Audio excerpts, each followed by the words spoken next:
When writing in English, there is one specific structural error regarding the past tense that occurs more frequently than almost any other.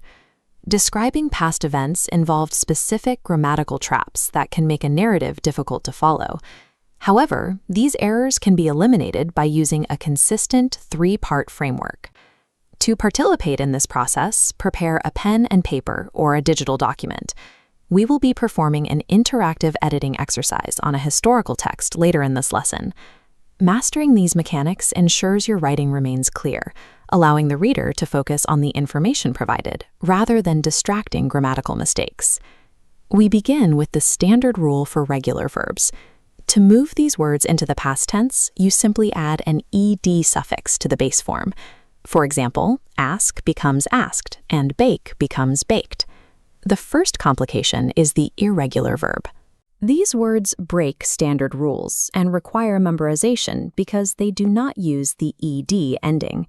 As shown here, many irregular verbs change their spelling completely. Sell becomes sold, and make becomes made.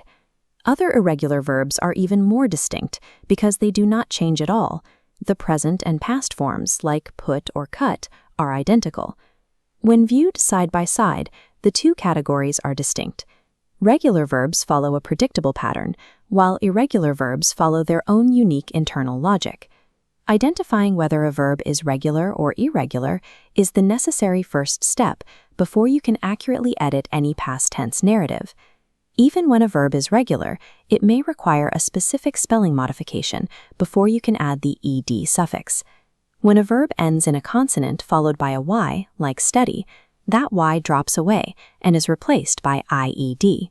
Similarly, for verbs with a short vowel and a single consonant, like drop, you must double that final consonant before adding the ending. These modifications are designed to preserve the phonetic pronunciation of the base word, ensuring that short vowels are not misread as long ones.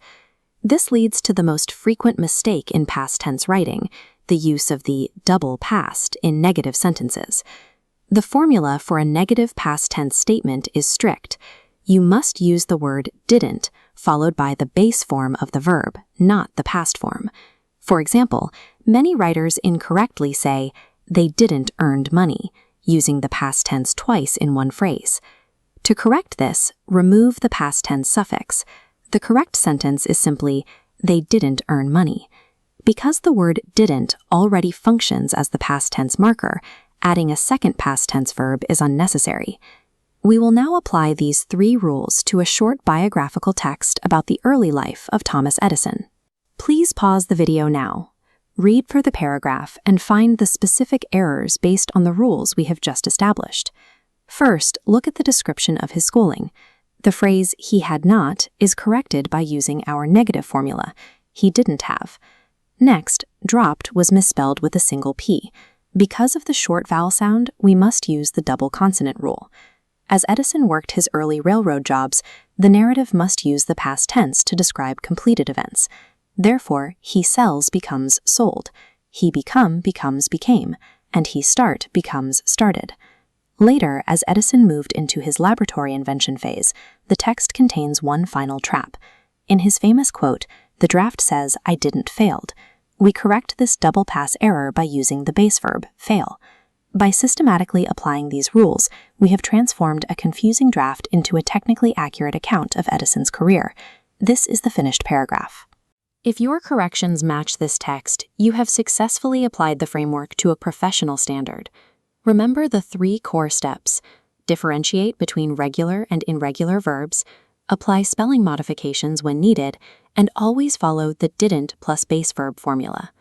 As a final exercise, write 3 sentences describing your own activities yesterday. Check each verb against our 3 rules to ensure there are no errors. Consistently applying these mechanics allows you to communicate past events with technical precision, ensuring your accounts are professional and easy to understand.